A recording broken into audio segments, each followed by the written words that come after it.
ये कहते हुए गरीब गंगा अपने प्याज और रोटी में से उसे भी देती है और हिचक से भरकर कहती है, माफ कीजिएगा, आपको खिलाने के लिए हमारे पास कोई पूरी पकवान तो नहीं है, जो है यही खा लीजिए। शिव वह रूखा सूखा भी हंसकर खाने लगा। अब अक्सर शिव उनकी मदद कर देता। उसकी अच्छाई गंगा के मन को भाने लगी और एक दिन शिव ने कहा, काका, अगर आप मुझे इस काबिल समझे तो मैं आपकी बेटी का हाथ थामना चाहता हूँ। बेटा, मेरी गरीब बेटी को तुम जैसा मेहनती जीवन साथी मिलेगा।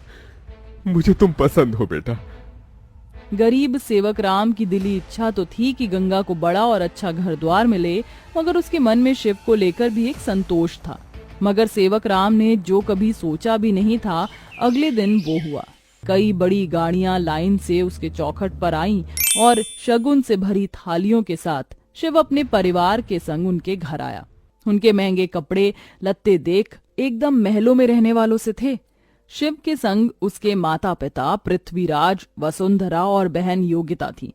अंजू ने उन्हें देख तपाक से बोला, अरे बाप रे, ये तो राजा महाराज जैसे लगते हैं।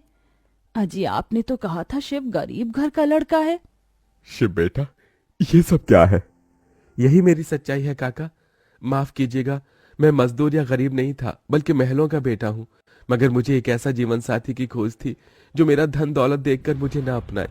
इसलिए मैं उसे ही ढूंढने के लिए ये जीवन जी रहा था। जिसने मुझे मेरी गरीबी के संग स्वीकारा वो गंगा थी। इसलिए मेरे महलों की दुल्हन गंगा होगी। गंगा बनोगी मेरे महलों की बहू और मेरे बेटे की दुल्हन? अपनी गरीब बेटी के लिए महलों से आया रिश्ता देखकर सेवक राम बड़ा रोया। भगवान, तूने मेरी फटी झोली में इतनी खुशियां डाल दी। मेरी बेटी महलों की दुल्हन बनेगी। हर बाप चाहता है कि वो अपनी बेटी का हाथ जिसके हाथ में दे वो उसे रानी बनाकर रखे। अब मेरी बेटी सचमुच में महलों की रानी बनेगी। समझे जी, मंगनी कर ले। मगर इतनी छोटी सी मड़ई में सब कैसे होगा? ये तो टूटी फूटी है, आप लोगों के खड़े होने लायक भी नहीं है। मगर इस मड़ई में आप जितने दिलदार लोग रहते हैं तो ये महलों से बढ़कर है। इसके बाद सेवक राम के छोटे से मढ़ई में उसकी गरीब बेटी की मंगनी होती है, जहां और थोड़े दिन के बाद बड़े ही धूमधाम के साथ गंगा की शादी होती है, जहां वह मंडप में मन ही मन कहती है, हे गौरी मैया, आपका धन्यवाद जो आपने मुझको मनचाहा वर दिया।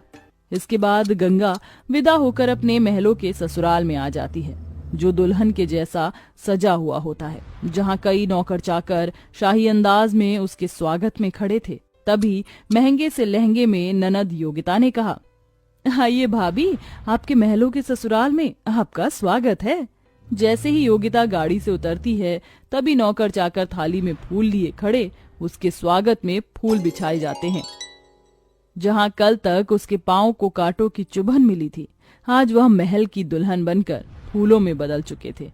जहां महल के द्वार पर सास वसुंधरा ने स्वागत किया, आओ हमारे महलों की दुल्हन, तुम्हारा स्वागत है। इस सोने की कलश को अपने दाहिने पांव से गिराकर अंदर आ जाओ। जी माँ। गंगा ने कलश गिराकर स्वागत किया। तभी ससुराल वालों ने उसे अनेकों तोहफे दिए। गंगा बहू, ये हार पिछले कई पुश्तों से हमारे महल में चला आ रहा है, अब तुम इसकी हकदार हो। भाभी, ये तोहफा मेरी तरफ से और ये तोहफा मेरी ओर से बहू। गीता दे रही हूँ, मैं जानती हूँ तुम इस महल का मान बढ़ाओगी। गंगा ने गीता को माथे से लगाया और फिर सास ससुर का आशीर्वाद लिया। माँ जी, बाबूजी, मुझे आशीर्वाद दीजिए ताकि मैं इस महल का मान निभा सकूं। सदा सुहागन रहो, जुग जुग जीती रहो। फिर गंगा विदाई में दिए अपनी गठरी को संग लिए शिव के साथ कमरे में आ गई, जहां आलीशान बड़ा कमरा, ऐशो मखमल का बिछौना और सब कुछ था, जिसे उस गरीब दुल्हन की आंखें देखती रह गईं। कैसा लग रहा है महलों के ससुराल में आकर? खुशी से गंगा की आंखें भर आईं। उसने कहा, यकीन नहीं होता, भगवान ने एक बार में ही इतनी खुशी दे दी। शिव, सब एक सपने जैसा लग रहा है। अब यही तुम्हारी दुनिया है। उस रोज जमीन पर सोने वाली गंगा मखमल के बिछौने पर सोई। अगले दिन वह नहा धोकर नीचे आई, जहां खाने की शाही मेज लगी थी और इर्द गिर्द नौकर खड़े थे। बहू बैठो, खाना खाओ। तभी नौकर ने गंगा को खाना परोसा। एक निवाला खाते ही गंगा को अपनी संघर्ष भरी जिंदगी और याद आ गई। उसकी आंखों से आंसू छलक गए। क्या हुआ गंगा बहू, खाना अच्छा नहीं बना? नहीं माँ जी, बहुत अच्छा बना है, बस ये सब खाने के तो एक गरीब की ख्वाहिश होती है। मैं बहुत खुश हूँ, बस चाहती हूँ कि हर लड़की को उसके सपनों का ससुराल मिले, जैसे मुझे मिला। थोड़े दिन में गंगा अपने महलों के ससुराल में सुखी से रहने लगी। किसी गरीब की बेटी को चुनकर हम भी ये पुण्य कमा सकते हैं।